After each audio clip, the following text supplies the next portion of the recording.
جب ذہین کو اس بات کا پتہ لگتا ہے کہ سارا کی شادی وحاج کے ساتھ طے کر دی گئی ہے تو ذہین سیدھا احسن کے پاس آتا ہے اور آ کر کہتا ہے اب سارا کی شادی وحاج کے ساتھ کیسے کر سکتے ہو؟ آج بالکل بھی ٹھیک نہیں ہے سارا کے لیے۔ تو احسن کہتا ہے کہ ذہین تمہیں آخر کیا ہو گیا ہے؟ یہ میرا فیصلہ ہے، میں نے یہ فیصلہ کیا ہے کہ وحاج کی شادی سارا کے ساتھ ہی ہوگی، تو پھر تمہیں کیا مسئلہ ہے؟ تو ذہین احسن سے کہتا ہے کہ وحاج بالکل بھی اچھا لڑکا نہیں ہے، وحاج اور شازمہ کا آپس میں چکر ہے۔ ذہین کی یہ بات سن کر احسن کافی زیادہ غصے میں آ جاتا ہے اور ذہین سے کہتا ہے کہ زبان سنبھال کر بات کرو، یہ تم کس طرح کی بات کر رہے ہو؟ زبان سنبھال کر بات کرو ورنہ تمہاری زبان میں کھینچ لوں گا۔ تو ذہین احسن سے کہتا ہے کہ ایم سوری سر، میں جانتا ہوں کہ آپ کو بہت برا لگا ہوگا، لیکن پلیز آپ میری بات کان کھول کر سنیں، میں جو بھی کہہ رہا ہوں بالکل سچ کہہ رہا ہوں۔ شازمہ اور وحاج کا آپس میں تعلق ہے، میں نے ان کو کئی بار آپس میں ملتے ہوئے دیکھا ہے، وحاج اور شازمہ دونوں ہی ملے ہوئے ہیں، یہ آپ کی جائیداد کے پیچھے پڑے ہوئے ہیں۔ احسن ذہین سے کہتا ہے کہ دفع ہو جاؤ یہاں سے ورنہ یہ نہ ہو کہ میں تمہیں دھکے دے کر باہر نکالوں۔ تم اتنا زیادہ وحاج سے جیلس ہو سکتے ہو میں نے کبھی سوچا بھی نہیں، تو تم پاگل ہو چکے ہو، میں نے تمہیں بہت زیادہ عزت دی لیکن تم مجھے آج یہ صلہ دے رہے ہو۔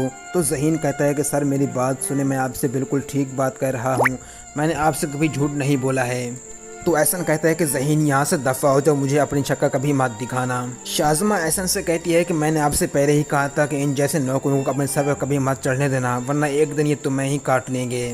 تو احسن شازمہ سے کہتا ہے کہ تم بالکل ٹھیک کہتی تھی، میں نے کچھ زیادہ ہی ذہین کو اوپر ٹرسٹ کیا تھا، اس نے آج میرا ٹرسٹ توڑ دیا ہے۔ وحاج کافی زیادہ خوش ہوتا ہے کیونکہ اس کی شادی سارا کے ساتھ طے ہو گئی ہے۔ شازمہ وحاج کے پاس آ کر وحاج سے کہتی ہے آخرکار تم نے مجھے دھوکہ دے ہی دیا، تمہاری شادی آخرکار سارا کے ساتھ طے ہو ہی گئی، میں نے تم پہ اعتبار کیا تھا، تم نے جیسا کہا میں نے ویسا کیا، لیکن تم نے مجھے دھوکہ دے دیا۔ لیکن ایک میری بات کان کھول کر سن لو، آج کے بعد تمہارا اور میرا کوئی رشتہ نہیں ہوگا، تم کرو اس سارا کے ساتھ شادی، جو میرا دل اب کہے گا میں وہی کروں گی۔ تو وحاج شازمہ سے کہتا ہے کہ شازمہ میری بات کو سمجھنے کی کوشش کرو، یہ ہم دونوں کے لیے میں یہ سب کر رہا ہوں، سارا کے ساتھ شادی اس لیے کر رہا ہوں تاکہ احسن کی ساری جائیداد ہم آرام کے ساتھ ہڑپ کر سکیں۔ اگر میں سارا کے ساتھ شادی نہیں کرتا تو پھر ہم احسن کی جائیداد کبھی بھی حاصل نہیں کر پائیں گے، میری بات کا اعتبار کرو شازمہ، میں یہ سب تمہارے لیے کر رہا ہوں۔ تو شازمہ وحاج سے کہتی ہے کہ تم ایک نمبر کا دھوکے باز مکار انسان ہو، تم نے مجھے دھوکہ دے دیا ہے، اب میں تمہارے کسی بات میں نہیں آنے والی، اب مجھے تمہاری ایک بات میں بھی یقین نہیں ہے، اب میرا دل جو کہے گا میں وہی کروں گی۔